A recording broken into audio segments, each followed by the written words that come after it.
Deus, muito obrigado que estamos na sua presença.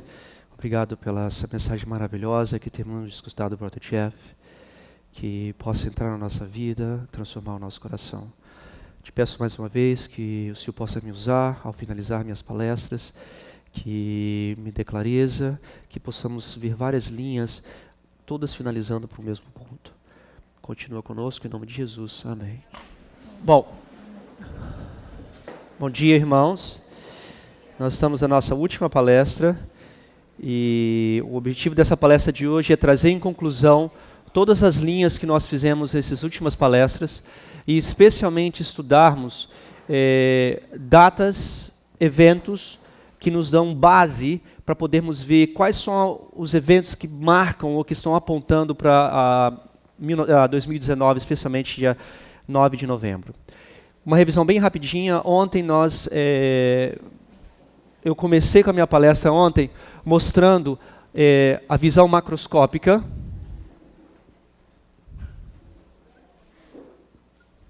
Ok? A visão geral, onde escuridão.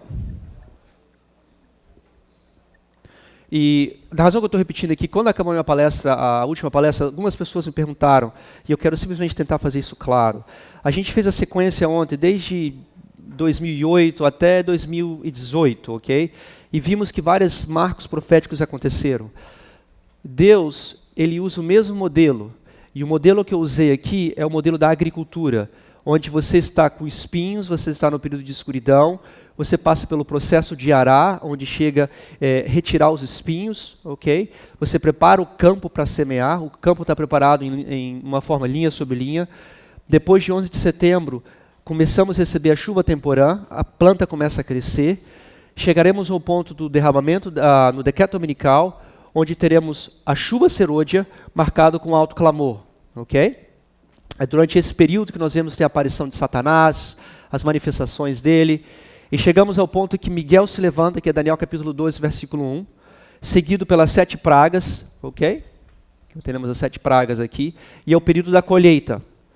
Essa mesma forma que Deus passa nesse processo da agricultura, cada um de nós temos que passar pelo mesmo processo. Então, quando nós tentamos mostrar que, com o desenvolver dos anos, nós vimos que várias marcas proféticas começaram a aparecer. Nós vimos que apareceu a meia-noite, o clamor da meia-noite, depois a meia-noite. Agora entendemos uma outra batalha, a batalha de Rafa, a batalha de Paninho, a batalha de Heracleia. O que nós tentamos fazer nesse estudo aqui, como nós sabemos que o juízo começa na casa de Deus, e dentro da casa de Deus nós vemos os sacerdotes e os levitas, e os sacerdotes vão ser como oferta levantada primária, nós pegamos essa história daqui, do clamor da meia-noite, e amplificamos para cá. Ok? Da mesma forma que os sacerdotes têm que passar, tem que passar pelo processo do pecado, tirar os espinhos, passar pelo processo de arar, passar pelo processo da chuva temporã, chuva serôdia e colheita. Ok? Então, para nós, nessa visão microscópica, nós estamos aumentando o zoom somente até aqui. Mas até aqui nós temos que ver todos esses eventos que são relacionados com o fechamento da porta-graça e segunda vinda. 2014 marca esse ponto, ok? E esse ponto de 2014 é onde que seria alinhado com o decreto dominical. Me perguntaram, mas que decreto dominical? Esse decreto dominical é simbólico, porque se vocês se lembram, 11 de setembro, quando nós estudávamos Esdras 7:9, quando Esdras saiu de Babilônia, ele tinha na mão o terceiro decreto. Vocês lembram disso? E esse terceiro decreto nós alinhamos com a terceira mensagem angélica. Vocês lembram disso? Desde 457, você vai lá na frente e marca a terceira mensagem angélica. Então você vê que um decreto é uma mensagem. Então quando nós trazemos para a nossa história, nós vimos que 11 de setembro é o mesmo período, é o primeiro dia do primeiro mês. E nós quando trazemos esse estudo, porque Esdras saiu da Babilônia no primeiro dia do primeiro mês com o terceiro decreto. Ok? Simbolicamente, dia 11 de setembro de 2001, ele tinha esse decreto na mão. Então nós, nos nossos estudos anteriores, a gente falava que provavelmente os Estados Unidos tinha na mão a probabilidade de passar o decreto dominical, mas o que desviou a atenção dos Estados Unidos foi o vento oriental. Em 11 de setembro, com a queda dos muros, a atenção dos Estados Unidos se focou, das torres, se focou para um outro povo que foi o islamismo. Ok? Da mesma forma, quando a gente traz para a nossa linha aqui, o ato patriota que passou em 2011, um mês depois, de 26 de outubro, esse ato patriota passou por um processo de revalidação. Vocês lembram? Em 2014, Obama queria revalidar, eu mostrei aquela foto do espia, Obama com aquele fone de ouvido, espiando. Ele tentou passar esse ato, mas um ano antes, o que aconteceu? Edward Snowden, publicou e liberou os segredos americanos. E o ato patriota não foi passado. Então, o paralelo é da mesma coisa que algo similar poderia ter acontecido em 2014. Por isso nós falamos no paralelo do microscópio se alinha com o decreto dominical. Tudo bem? Depois disso, nós vamos ter a Batalha de Ráfia, que é a batalha que nós estamos tentando prever para 2019, em novembro. Teremos o paninho, mas antes disso, vocês se lembram que Jeff falou, a última pergunta da palestra dele, em que momento da história nós estamos? Nós estamos vendo os animais entrando na arca. No paralelo total, é a chuva serôdia, a manifestação do Espírito de Deus, que é o alto clamor. E esse alto clamor começou em 2018. O que eu vou propor para vocês ao finalizarmos aqui, essa mensagem de entendermos Ráfia, essa mensagem de tempo, é uma mensagem que está dando um ímpeto para esse movimento. Ok? Então, essa é a visão microscópica dos sacerdotes. E ela seria até aqui. E depois que os sacerdotes passam por esse processo e são eleitos, eles vão continuar na história. Passarão pelo decreto dominical, receberão mais poder ainda na chuva serôdia, começarão a fazer os milagres e tudo mais. Tudo isso acontecerá, você volta para a macroscópica. Mas como ele julga primeiro os sacerdotes, nós temos que fazer aquela ampliação. Tudo bem? Continuando, a palestra passada eu falei sobre as metades do caminho. Nós vimos vários exemplos da metade do caminho. De 2014, nós voltamos àquelas profecias do ano 150, de 151. Por que nós pegamos o número 151? Nós fomos em Daniel capítulo 5, nós pegamos o Mene, Mene, Tekel, Parsim. Nós vimos que em Ezequiel fala que um Mene são 60 ciclos, mas no outro lado fala que é 50. Então nós temos uma diferença de 126 e 151. Tudo bem? Então nós mostramos que a metade do caminho de 2014 dá exatamente em 1863, quando estávamos no meio da Revolução Americana. Nós vimos que se é um paralelo, 1863 representa 2014. 1861 representa 2001, que é 11 de setembro, 19 de abril. E 1865 representa Ráfia. Que página da apostila é isso, por favor? 59 para quem está vendo em casa. Nós mostramos, né, que no começo de 1861, Lincoln se transformou um ditador, porque ele tirou o habeas corpus, ok? Depois tivemos a Batalha de Gettysburg, que foi a batalha decisiva, o ponto do meio, o ponto de virada, onde as forças federativas foram capazes de começar a virar a guerra.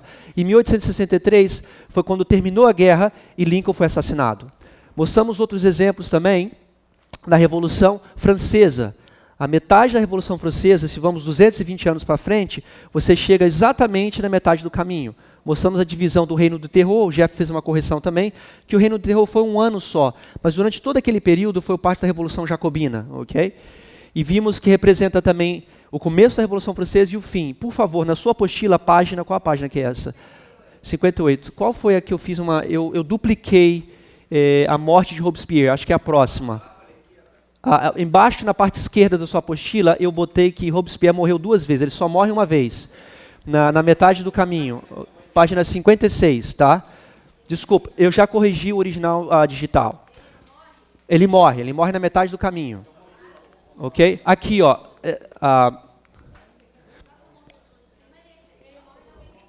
morre na metade do caminho, ok? Isso, ele morre em 1794, tá bom?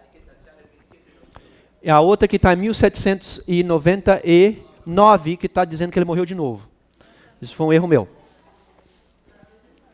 Nós vimos a Revolução Alemã. Lembra da Revolução Alemã? Que começou com uma revolta dos marinheiros. Alguém pode pegar água para mim, por favor? E nós marcamos também que essa revolta, o ponto que deu a epifania, né, o clímax de Hitler como para pensar que ele era o libertador da Alemanha, aconteceu no dia 9 de novembro de 2018. Então nós vimos essas revoluções que são sempre seguidas por uma revolução por uma revolução, um tempo de preparação seguido por uma contra-revolução, ok? mostrando a foto de Hitler. Fomos à Revolução Russa. A Revolução Russa foi muito parecida também. Nós vimos que Lenin começou uma batalha, os bolchevistas, contra o czar Nicolau II, ok? E essa batalha durou em torno de quase 8 meses, e ela culminou no dia 7. Lembra que a Rússia, eles foram os 3 países a mudarem do Juliano para o Gregoriano, ok?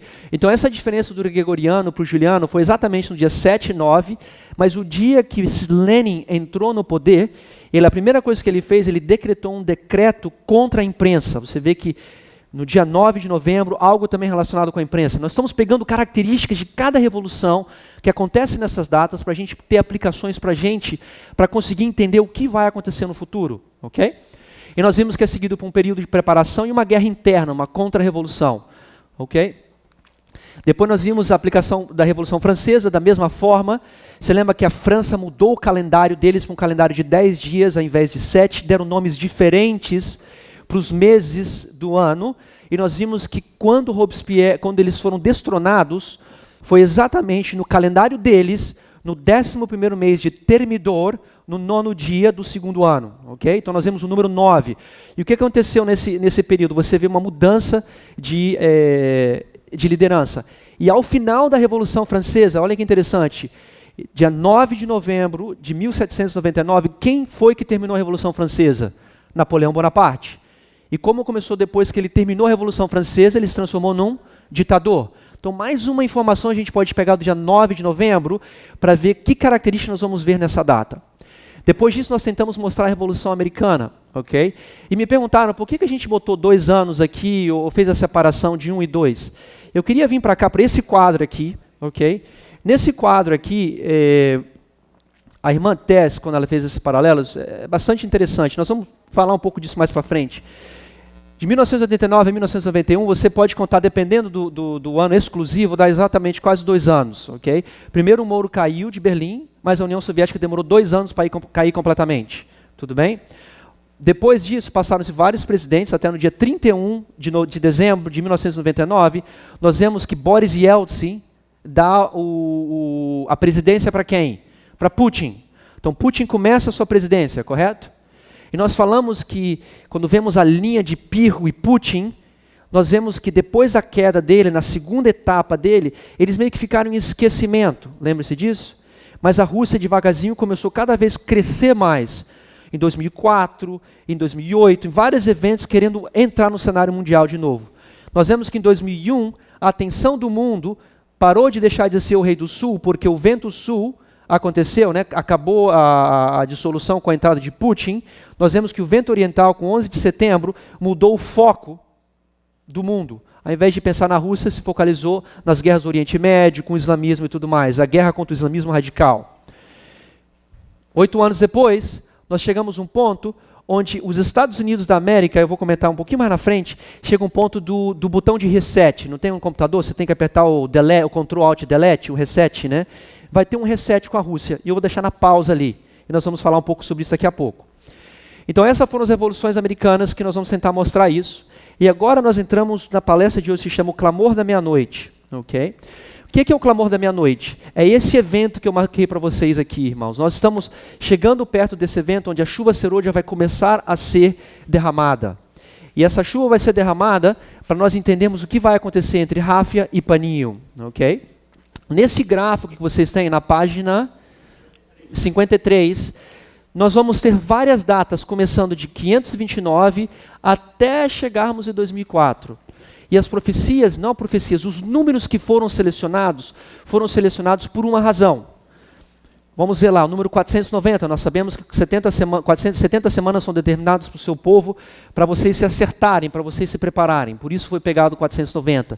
O que vocês veem em preto nesse diagrama representa um número sólido. Em vermelho representa a metade de um número. Okay? Então se você vê que 245 é a metade de 490. Se você vê 110, é a metade de 220. Se você vê 63, é a metade de 126. Se você vê 15, é a metade de 30. Tudo bem? Então vamos começar então aqui pelas primeiras datas. Nós vamos andar data sobre data e nós vamos tentar ver quais são os eventos que estão correlacionados com aquele ano que dão luz para a gente entender o que acontecerá em 2019. Eu já falo logo de começo, nem todas as datas que estão aqui, irmãos, aconteceram no dia 9 de novembro. Alguns foram eventos que ocorreram naquele ano, para tirarmos lições daquele ano. Tudo bem? Então começaremos com a primeira, 1529. 1529, nós estávamos no período da Reforma Protestante. Lutero apresentou as suas teses. Em 1521, o poder romano publicou uma dieta, que é chamada Dieta de Worms. Eu não sei como fala em português, Dieta de Worms. A Dieta de Worms. E o que aconteceu na Dieta de Worms? Foi o seguinte, se você aceitasse aquilo que Lutero estava falando, você ia ser o quê? Morto. Ok? Herege e morto, você ia ser condenado.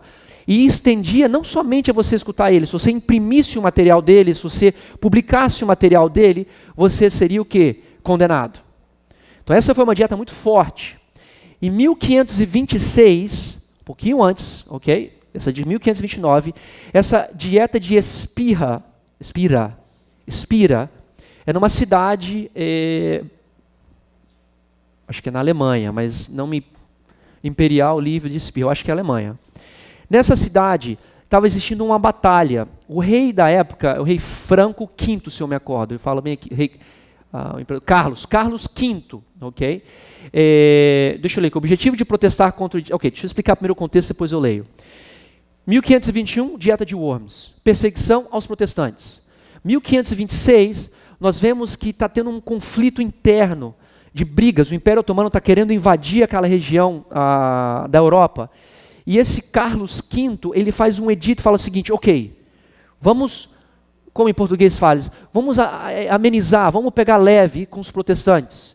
Naquela época, os luteranos estavam tentando ter a habilidade de pregar, sair da perseguição. Então, em 1526, 3 anos antes, esse edito foi feito e deu liberdade aos luteranos, aos protestantes, a não serem perseguidos e mortos. Ok? Mas com o passar do tempo, em 1529, eles já mudaram de ideia. Em 1529, esse Carlos V, ele fez uma dieta que falou o seguinte, chega de benevolência. Essa dieta de 1526, para com isso. Agora, nós vamos ser mais severos e vamos começar a perseguir os cristãos, especialmente os luteranos. Então, naquela dieta de 1529, foi um ponto onde os luteranos receberam o nome, sabe de quê? Protestantes. O nome foi conhecido pelo mundo como protestante, que eles protestam contra Roma. Então, lendo aqui, na dieta Sacro Império Romano Germânico, foi feito no dia 19 de abril, na cidade de Spira, onde eles condenaram-se os resultados da dieta de 526. Lembra que eu falei para vocês? Que deram liberdade a eles e proibiram-se futuras reformas. Teve como consequência o protesto de Spira. As forças católicas prevaleceram em sua intenção de reverter a concessão que se tinha feito aos príncipes de 526 de escolher a religião que tinha de ser obrigatória para seus súditos. Por que aconteceu? Os príncipes assim, eu não quero mais ser católico, eu quero ter a possibilidade de escolher o que eu quero adorar. Então, esse edito, né, do Carlos VI foi mudado, porque e os membros que apoiavam os ensinos e práticas luteranas se opuseram a esse acordo. E a partir desse protesto, conheceu-se-lhes como quem? Protestantes. Então, nós vemos que em 529, nós vemos um nome dado, protestante, nós vemos que começou de novo a perseguição, correto? A perseguição tinha passado, mas começou de novo. Se você tem um nome, você está levantando o quê? Um estandarte, correto? Você está levantando uma bandeira sua. Então, no ano de 529, nós podemos ver que tem esse paralelo. Uma outra coisa aconteceu também. O Império Otomano estava começando a atacar essa parte romana. E eles chegaram até perto de Viena, mas não conseguiram destruir Viena.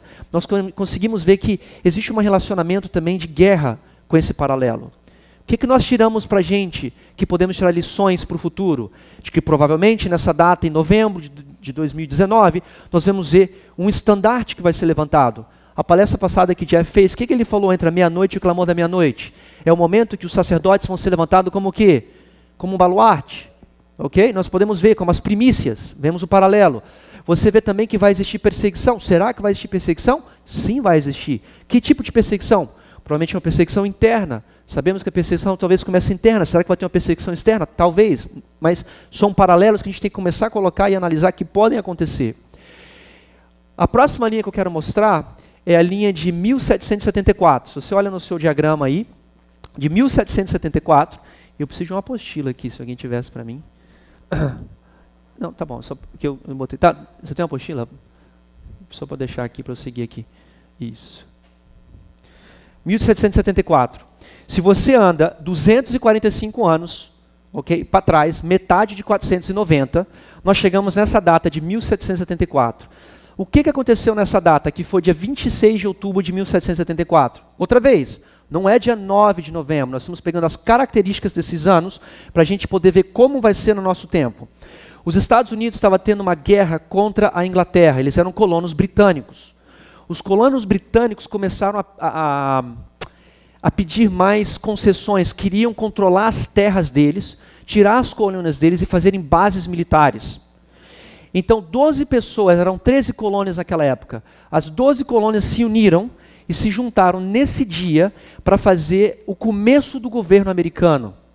E eles fizeram o primeiro Congresso Nacional Americano, onde eles se juntaram com as 13 colônias contra as medidas agressivas que a Inglaterra teve contra a parte política deles, se chama The Boston Tea Party, ou seja, o partido de Boston do chá, do partido político, porque eles estavam se opondo à Inglaterra.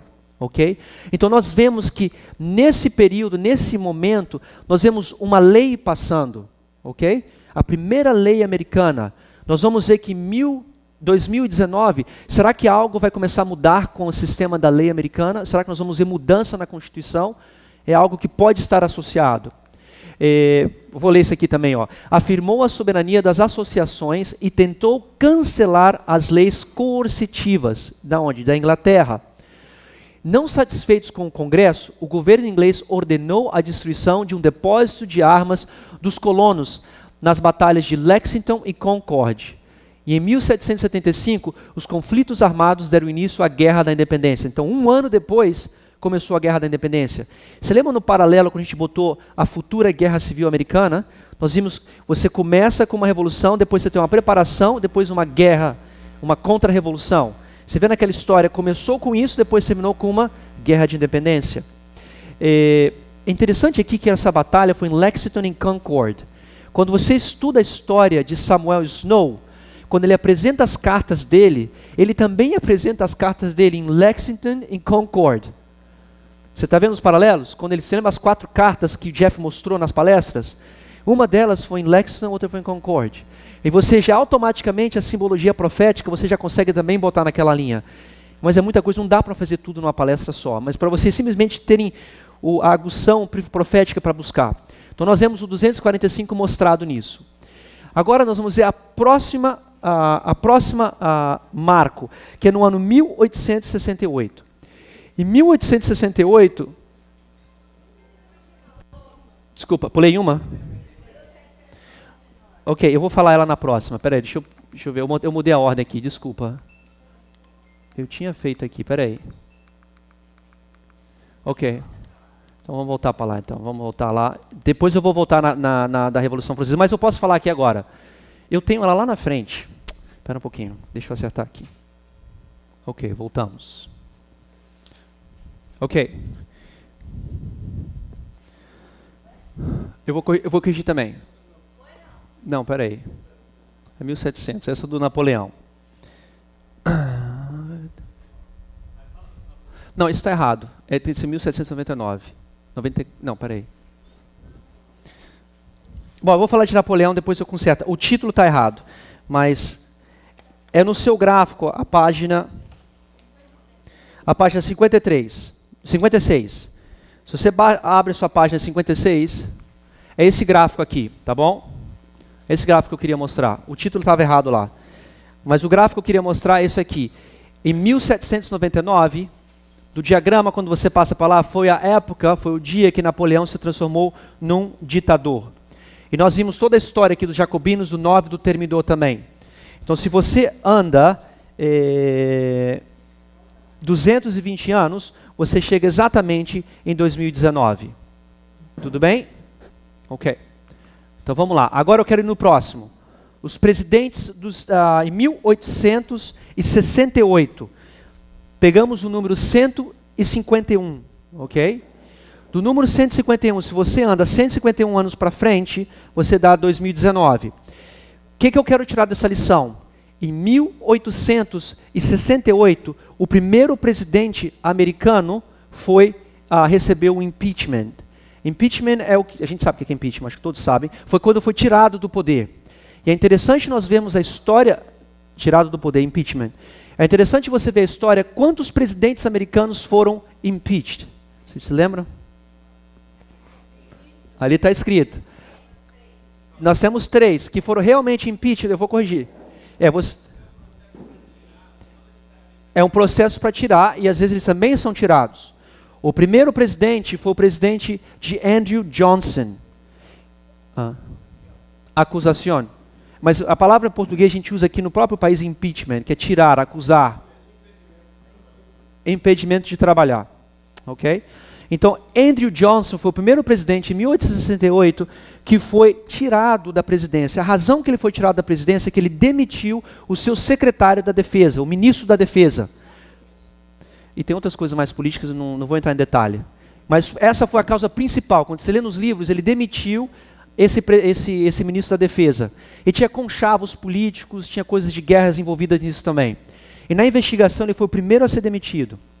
Agora, quem foi o segundo que foi demitido? Nixon, vocês lembram disso? Richard Nixon, que se chama Watergate Scandal, o escândalo de Watergate. O que aconteceu? Se vocês se lembram, na época ele estava na presidência, ele queria saber os segredos dos seus adversários. Ele era um republicano. Estava na época da Guerra do Vietnã. E ele queria ter informações para poder ganhar as eleições. E o que ele fez? Ele mandou 3 pessoas para hackear a Congresso Democrata. O hackear eles entraram dentro do Congresso, pegaram informações e passaram-se para o Nixon. E ao passar isso para o Nixon, as pessoas começaram a descobrir, foram 5 homens, desculpa, as pessoas começaram a investigar esse escândalo. E o que ele fez quando começaram a investigar? Ele começou a querer tapar os buracos, e a pessoa que persegue ele queria demitir ele, esconde daqui, esconde de lá, e ele acabou sendo acusado de obstrução de justiça. Ok? Então nós estamos vendo os 2 presidentes que foram impeached na história dos Estados Unidos, e tem um terceiro, você se lembra quem é que foi? Bill Clinton, está escrito lá. Bill Clinton foi o 42º presidente, e o que aconteceu com ele? Ele teve aquele problema de perjúrio e obstrução da justiça. E além disso, ele estava envolvido com aquele escândalo sexual. E ele, como você se lembra, ele mentiu na frente da televisão. Eu não tive relações íntimas com Monica Lewinsky, né? Então você vê uma obstrução da justiça, ok? Também tem algo relacionado com perjúrio, com obstrução de justiça. Aqui também tem um escândalo sexual. E olha agora com os Estados Unidos. Como eu moro lá, eu falei para vocês quase todo dia na CNN, especialmente CNN, o tempo inteiro falando do Trump, que tem a coluio, que quer dizer conchavo, com a Rússia. E olha o que aconteceu com Trump. Ele tinha também uma pessoa que era a pessoa encarregada do FBI. E o nome dele chamava James Comey. James Comey, FBI é uma parte do governo americano que confronta, né? É uma parte militar também, uma parte do governo, Agência Federal de Investigação. Eles são mandados pelo mundo inteiro quando existe um crime federal. E o que aconteceu com ele? Quando esse Comey, que antes das eleições ele gostava demais dele, porque ele começou a falar dos e-mails da Hillary Clinton, chegou um ponto depois das eleições, o que Comey começou a fazer? Investigar quem? Trump. E o que o Trump fez com ele? Demitiu ele. Então, o que eu quero tirar desse ano 1868, nós tivemos, a propósito, Clinton não recebeu um impeachment total. Richard Nixon renunciou. Bill Clinton, obrigado. Bill Clinton recebeu um impeachment. Então, 2. Clinton ele chegou e falou assim, não, vou sair fora antes de ser demitido. E Nixon. Clinton, ele foi impeached. mas ele continuou ainda lá no poder, mas ele perdeu as características executivas dele, ok? Então nós podemos tirar dessa história que 151 anos para frente, nós temos algo que pode acontecer relacionado com a posição presidencial dele. Hoje nós vemos muitas coisas parecidas com isso. Será que ele vai sair do poder? Será que ele se torna um ditador? São características que nós temos que ver o que acontecerá. Então, o próximo fato que eu quero mostrar para vocês está em 1893. São 126 anos para frente. Em que período da história da igreja nós estamos? 1893.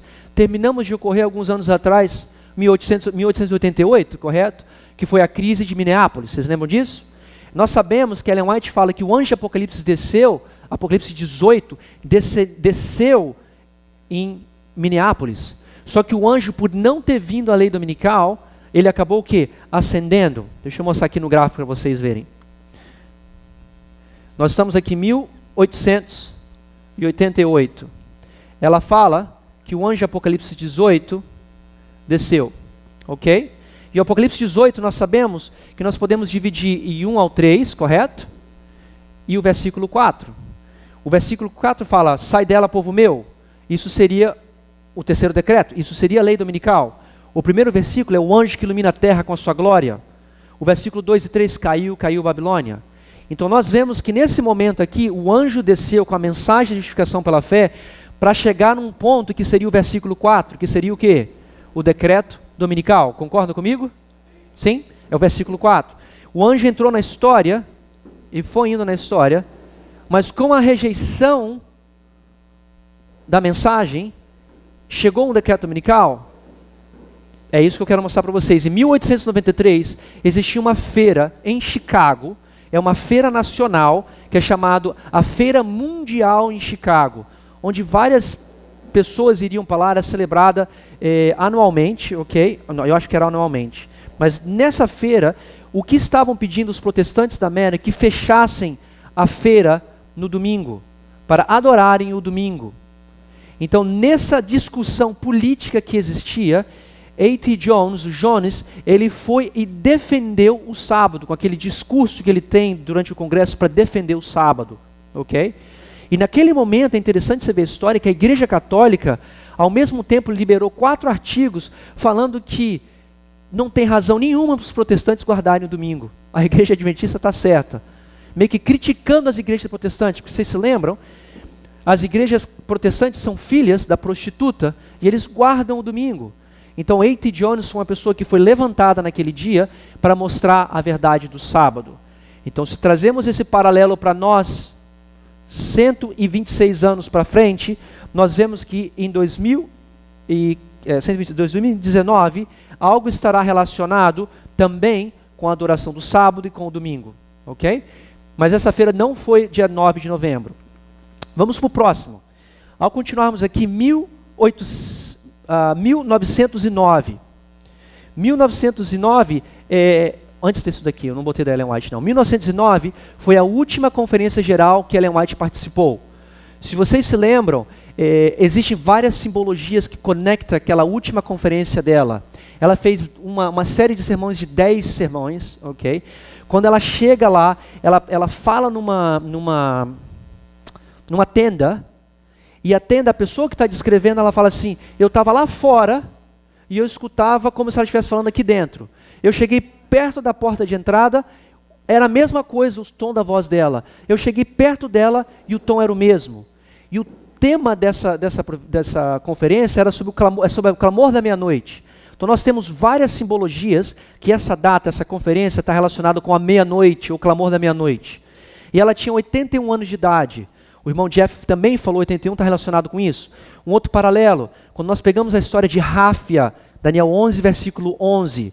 Vocês se lembram que o rei do sul, quando ele conquista, ele ganha do rei do norte, ele começa a marchar, ele vai até na região onde ficava o templo, Jerusalém. E quando ele chega no templo, o que ele quer fazer no templo? Ele quer profanar o templo. E o sacerdote chega, pode parar, isso aqui não vai fazer. E aí dizem a história, né, que caiu ele ficou meio que teve um stroke. E o Guilherme até falou para mim uma história que eu não sabia, que parece nisso, que teve tipo um terremoto, que não deixou ele defamar o templo.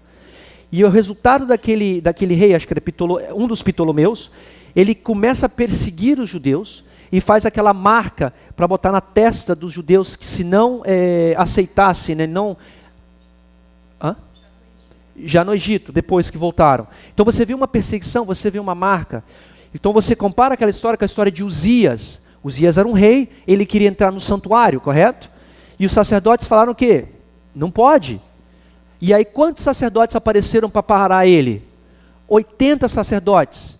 E depois, um sumo sacerdote. Quantos são então? 81. O que Uzias quis fazer? Defamar o templo. Quando ele entrou no templo, o que aconteceu? Na testa dele apareceu o quê? A lepra, que marca o quê?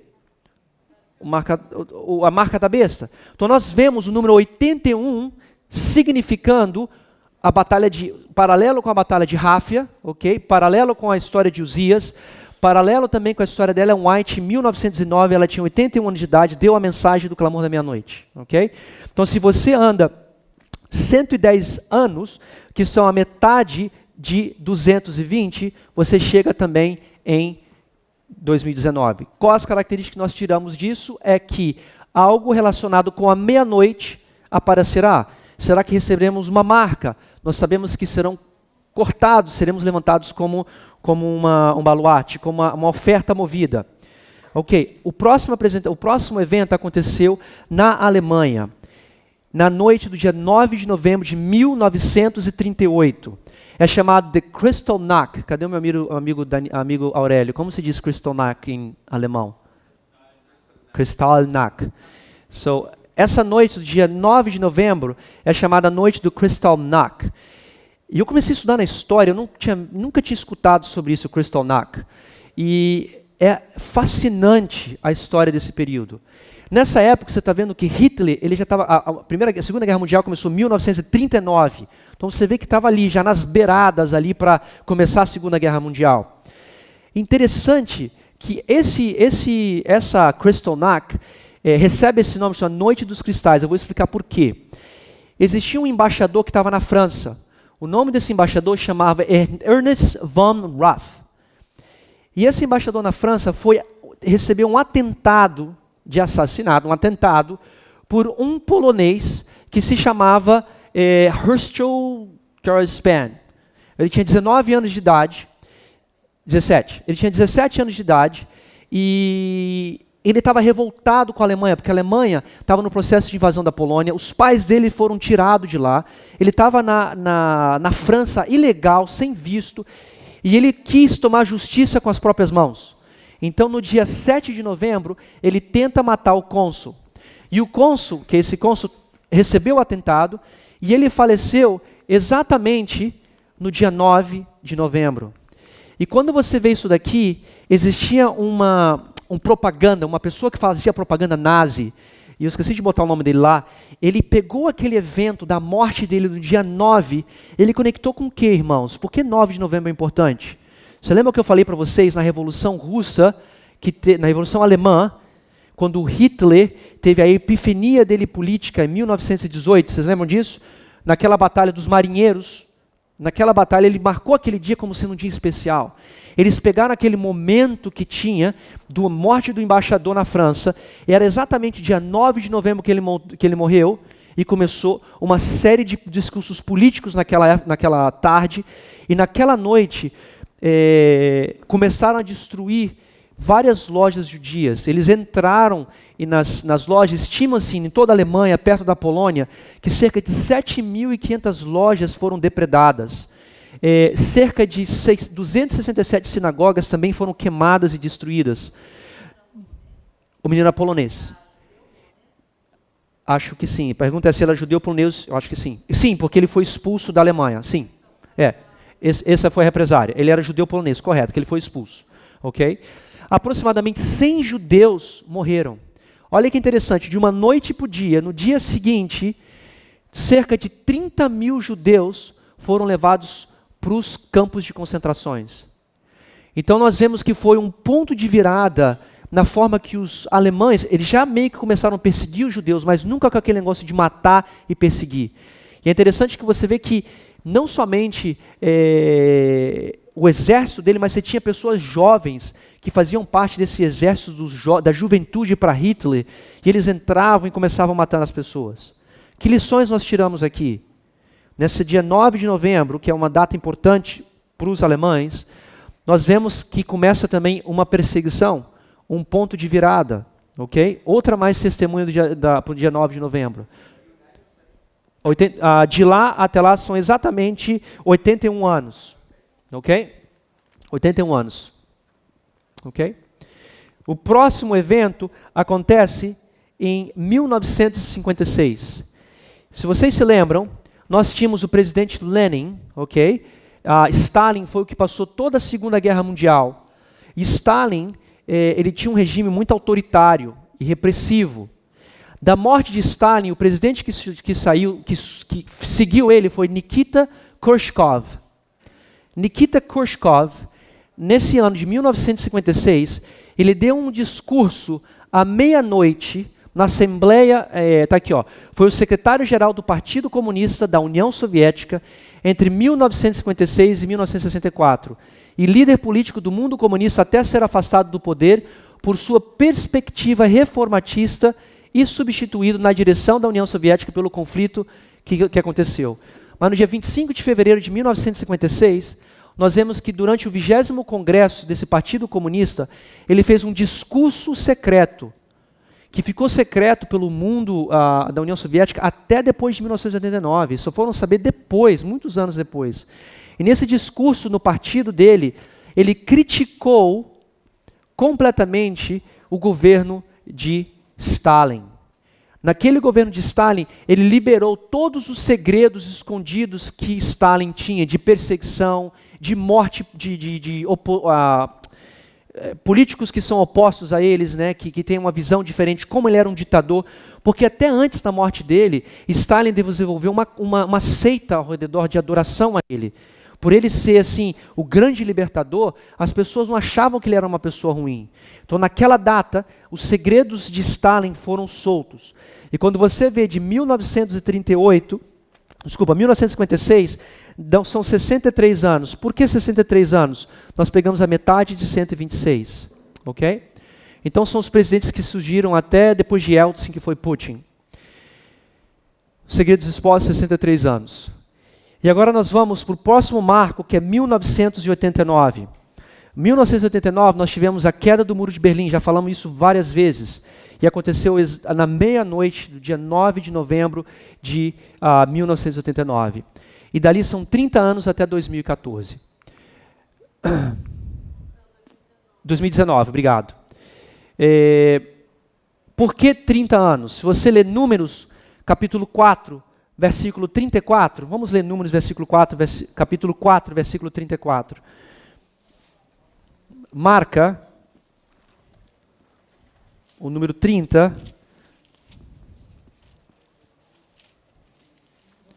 Números 4, versículo 34. Moisés, pois, e Arão e os príncipes da congregação contaram os filhos dos coatitas segundo as suas famílias e segundo as suas casas. Eu acho que é 14, desculpa, acho que eu botei errado. Vê se é 14, 34. 34 e 35, né? Tem vários lugares, mas são 30 anos que os sacerdotes, está errada a citação que eu botei, depois 4:35, isso, obrigado, 4:35, no versículo 35 diz,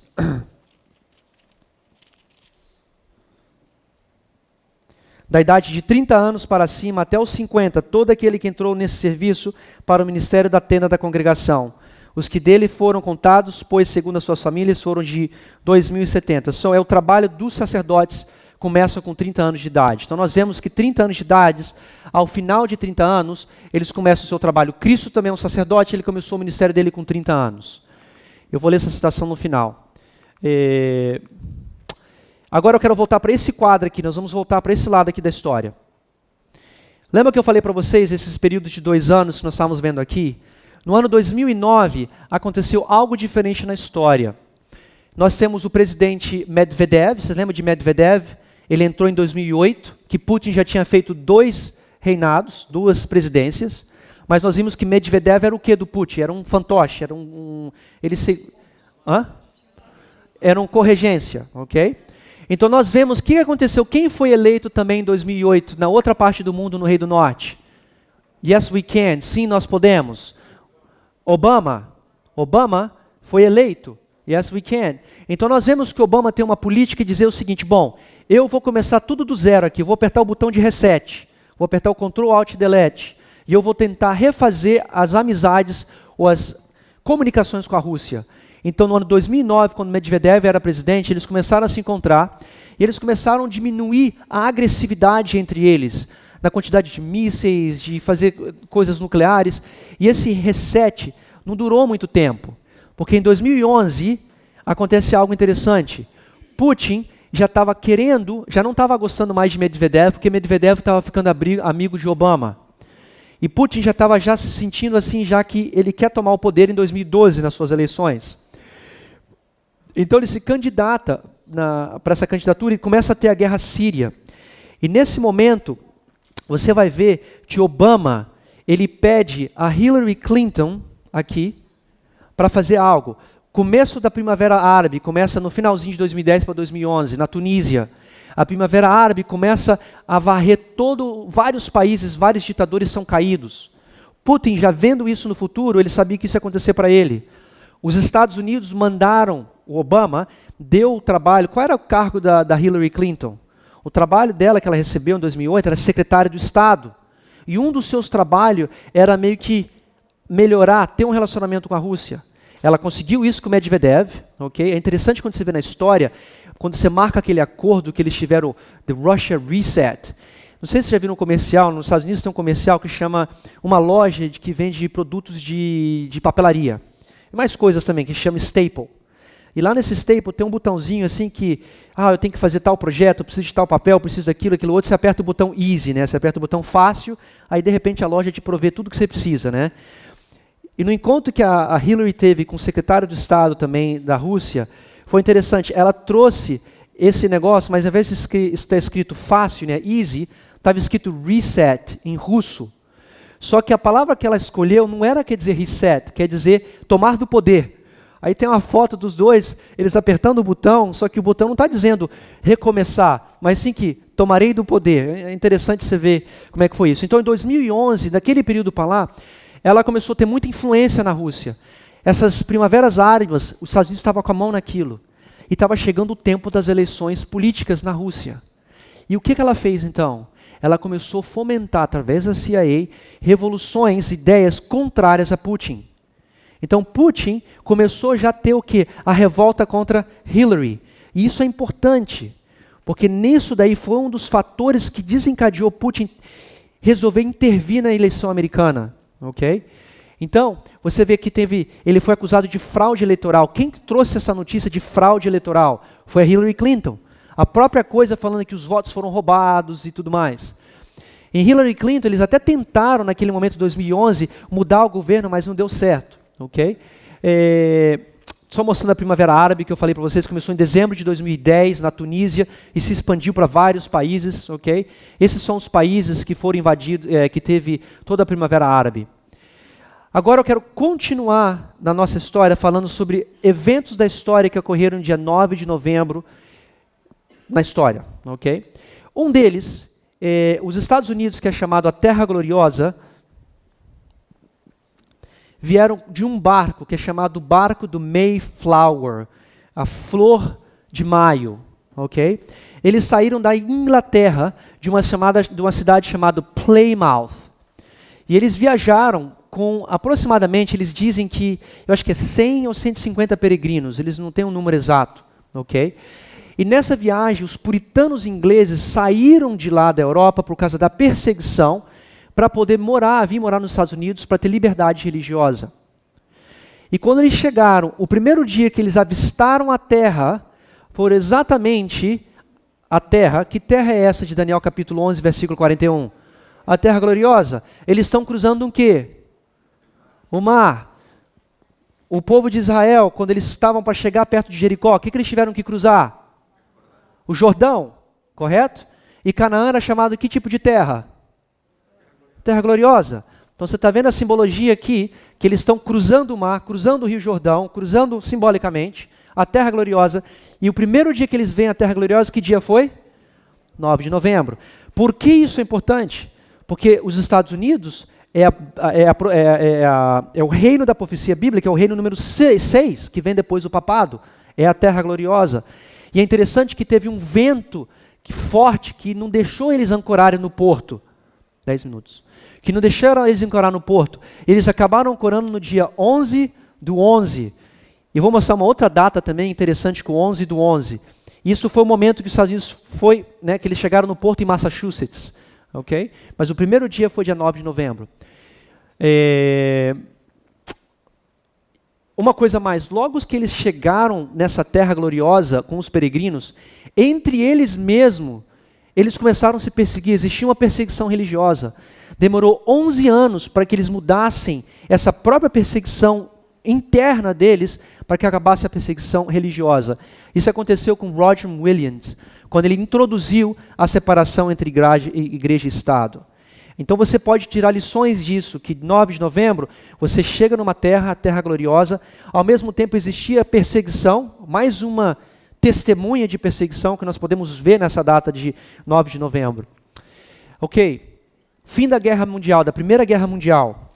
O fim da Primeira Guerra Mundial foi um tratado que foi assinado na cidade Copenhague, ok? E esse tratado começou a ser formalizado no dia 9 de novembro de 1918. E o tratado foi assinado no dia 11 de novembro, às 11 horas da manhã, ao minuto 11 da manhã. Dia 11 do 11, às 11h11 da manhã. E foi assinado num trem, e você vê as pessoas que assinaram esse tratado de paz.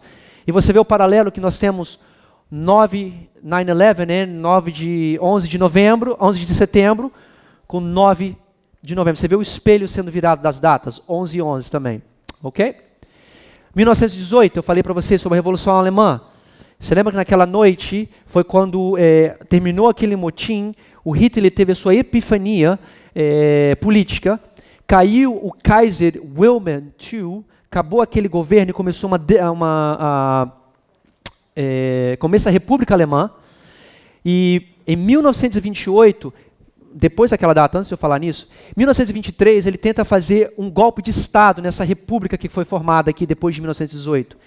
E ele perde aquela revolução, mas em 1928, 10 anos depois, ele entra no poder como sendo o novo presidente da Alemanha. E quando você vê isso daí, ele transformou o dia 9 de novembro como um feriado nacional alemão, em homenagem aos soldados que morreram na tentativa de golpe de 1923. E quando você lê na história alemã, essa revolução que eu falei para vocês, alemã aqui, quando o Kaiser caiu dia 9 de novembro, ele entrou no poder 10 anos depois, tentou dar o golpe de Estado e decatou feriado nacional. Há outras datas da Alemanha também, correto? O Muro de Berlim caiu dia 9 de novembro. Agora falando um pouco sobre a Revolução Russa, dia 9 de novembro de 1917. Nós vemos que essa revolução ela terminou no dia 8, quando eles entraram no palácio, os bolchevistas entraram no palácio, mas no dia 9 de novembro foi a primeira vez que Lenin, ao entrar no poder, reprimiu a imprensa.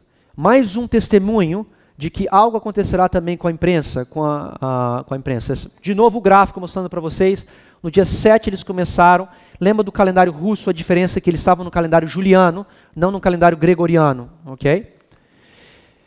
Dia 9 do Termidor de 1900, da Revolução Francesa, foi... Isso, 1994, está errado ali, tá? 1994, a mesma coisa. Isso aqui é uma foto da queda da Bastilha, ok? Eu só quis mostrar da Revolução Francesa. 1794, ok? Terminou a Revolução, também, 1799, ok? Foi com Napoleão, e também 1794, quando os jacobinos foram tirados do poder. Você vê o mês do termidor e o mês de novembro, ok? Agora, vamos trazer um pouquinho mais para frente para a gente aqui. Lembra que eu falei com vocês que em 2011, o botão de reset da Rússia com os Estados Unidos meio que acabou, parou de dar certo? Se nós voltamos atrás aqui, no dia, olha que interessante, teve um jantar da Casa Branca. Todo final de ano, o presidente dos Estados Unidos convida pessoas influentes, políticos, para participarem desse jantar. A maioria das vezes, esse jantar é uma forma descontraída, onde o presidente conta fatos, piadas, sarcasmo. E justamente nessa janta, o Obama pegou esse evento para criticar Trump. Se vocês se lembram, depois que o Obama entrou como presidente, começou um boato de que o Obama não é um cidadão americano. Vocês lembram disso? E criou esse grande boato, até que ele pediu, mostra pra gente a sua certidão de nascimento, que você é americano, porque a mãe dele é da Quênia. Então ficou aquele negócio, se você não é americano, você não pode ser presidente, ok? Nasceu. E ficou tudo aquilo lá. Então nesse evento que você vê o Trump ali, o Obama, se você assistir o vídeo, é assim, de você ver assim, como ele acabou com Trump naquele evento. E o Trump saiu na metade do jantar e foi embora. E esse evento que aconteceu no dia 9 de novembro de 2001, 2011, ele disse que aquele evento, aquela noite, foi o dia que ele resolveu se candidatar à presidência. Ok? Vamos voltar para trás aqui agora. Olha esse gráfico aqui que eu falei para você. Vamos deixar aquele gráfico ali ainda. Então, naquele momento, dia 9 de novembro, ele resolveu candidatar na presidência. Aí ele fala assim, ó, that evening of public abasement, aquela noite de envergonhamento público, que foi, rather than sending Trump away, ao invés de mandá-lo ele embora, acelerou os seus esforços ferozes de ganhar a estatura no mundo político. Então você vê que aquele evento dele ser humilhado em 2011 foi que começou a acordá-lo. Outra coisa, que evento é esse que nós chamamos? Miss Universo.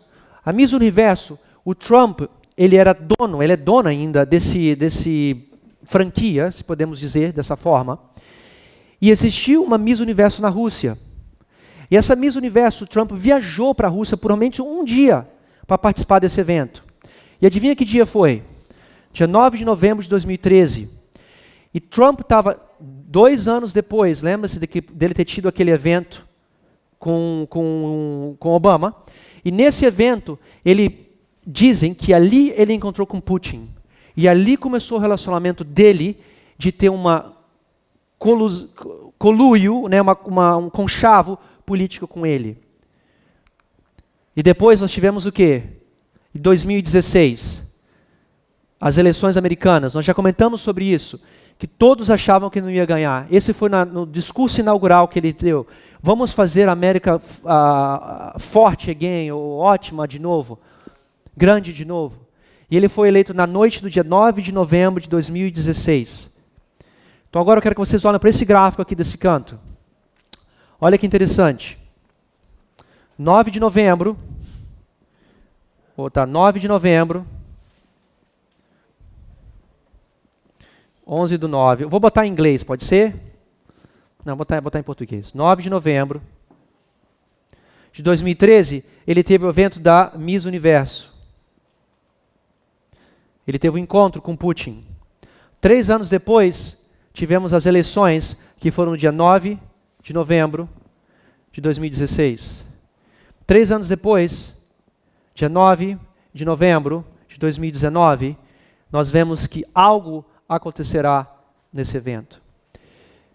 E para terminar, quantos minutos eu tenho mais? Acabou? 3 minutos, eu vou terminar. Eu mostrei, a gente começou com a história de Fátima, certo? Nós vimos que começa numa guerra de contrafação, que o reino de Satanás é um reino que copia o governo de Deus. Nós vimos que a igreja estava espalhada, mandou essa reforma através de 3 crianças, que é um paralelo da Lúcia sendo Ellen White. Nós estamos vendo isso aqui numa forma microscópica durante o ano de 1917. Agora, eu quero ampliar isso para uma forma macroscópica da Igreja Católica. Para a gente poder saber como eles são regidos, nós temos que ver como a verdade foi regida. Na linha de cima é a história milerita, onde começa do ano 538 a 1698, o povo de Deus foi espalhado, porque estávamos sob perseguição papal. 1798 a 1844, são 46 anos, nós temos um ajuntamento. Nós temos um aumento do conhecimento, Miller começa a estudar a formalização, nós conhecemos tudo isso. De 1844 a 1850, os milheristas se espalharam porque tiveram desapontamento. E durante aqueles 6 anos, eles começaram a estudar e fortalecer as verdades dele. Em 1850, eles tiveram o diagrama que foi publicado para ser levado ao mundo. Uma arma de ferramenta. E nesse período de 50 até 1863, nós temos o ajuntamento do povo de Deus. Em 1863, pelo sonho de Miller, o povo foi o quê? Espalhado por 126 anos, até que chegamos em 1989. Mas em 1888, nós vemos que o povo aqui, de novo, tentou ser ajuntado, mas não conseguiu. Quando a gente traz isso para uma visão macroscópica da Igreja Católica, eles estiveram, antes, já começaram a ter o espalhamento desde 1798 a 1899. Okay? Depois a ferida mortal. Por que a data de 1899? Lembra que eu falei daquele Papa Pacelli, da família Pacelli, 2 irmãos, os 2 advogados, um deles se chamava Eugênio Pacelli, que virou Papa, e o outro Francesco Pacelli. Essa família de advogados, em 1889, o Eugênio Pacelli, ele recebeu a credencial dele como pastor, como priest, como um padre católico, e começou a estudar as leis do código do canon law, não sei como fala canon law em português, o canon. Eu botei errado aqui, tá? O canon, é lei canon aqui. E olha que interessante, ele faz o PhD dele, estuda essa lei do canon, ele termina o estudo dele no ano de 1917. Adivinha que dia ele recebeu ele foi coroado como doutor na lei com o código que ele fez? Não foi não, mas foi dia 13 de maio de 1917. O que aconteceu 13 de maio de 1917? Quem apareceu? A aparição de Fátima para as crianças. Você vai ver que durante esse período a igreja está se ajuntando porque ela estava espalhada. Você vai ver que em 1933 esse cânon foi aceito, ok? Depois, em 1945, porque eles não conseguiram controlar a Alemanha, porque o Papa Pacelli, ele achava que quando acabasse a guerra, todo mundo ia procurar ele. Vamos dividir, todos os países vão ser católicos. Aconteceu completamente o contrário. Então, desde 1945, eles começam a ser espalhados. O mesmo padrão que nós vemos aqui. Em 1950, existe que chama o Ano Santo, que é o ano jubileu da Igreja Católica. E nesse ano jubileu, eles chamam todos os papas para se unirem. E eles têm um ajuntamento até 1962.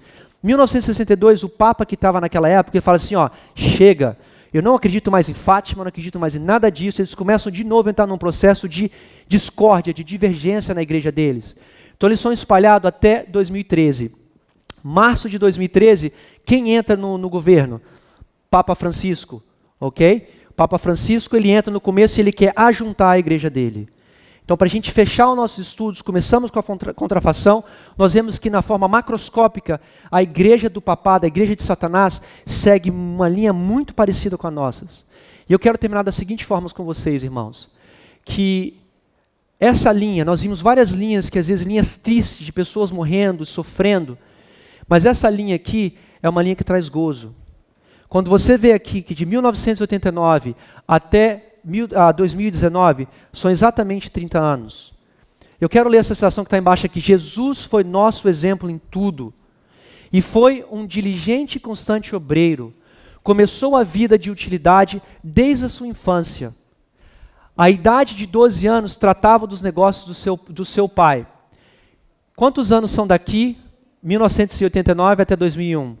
12 anos. E o que Cristo fazia? Ele era um constante obreiro. Entre as idades de 12 e 30 anos, antes de entrar no seu ministério público, levou uma vida de trabalho ativo em seu ministério. Jesus nunca estava ocioso e disse, convém que eu faça as obras daquele que me enviou. Irmãos, quando a gente vê essa linha, que durante 1989 a 2001, e há uma outra citação que fala, o caráter de Jesus, quando na infância, era um caráter que ele seguia os mandamentos de Deus, era um caráter perfeito. Nós vemos que durante esse período, é um período de crescimento desse movimento, de todos vocês que estão aqui, de nós. onde as verdades começaram a ser formadas desde 1989. Mas algo acontece quando Cristo vai no templo, algo muda no ministério. Em 2001, esse ministério continua a ter um trabalho ativo. Cristo começou um trabalho ativo no templo, ou na casa dele. Qual é o trabalho do pai dele? Carpinteiro, um trabalho de construção. Nós aqui, desde 11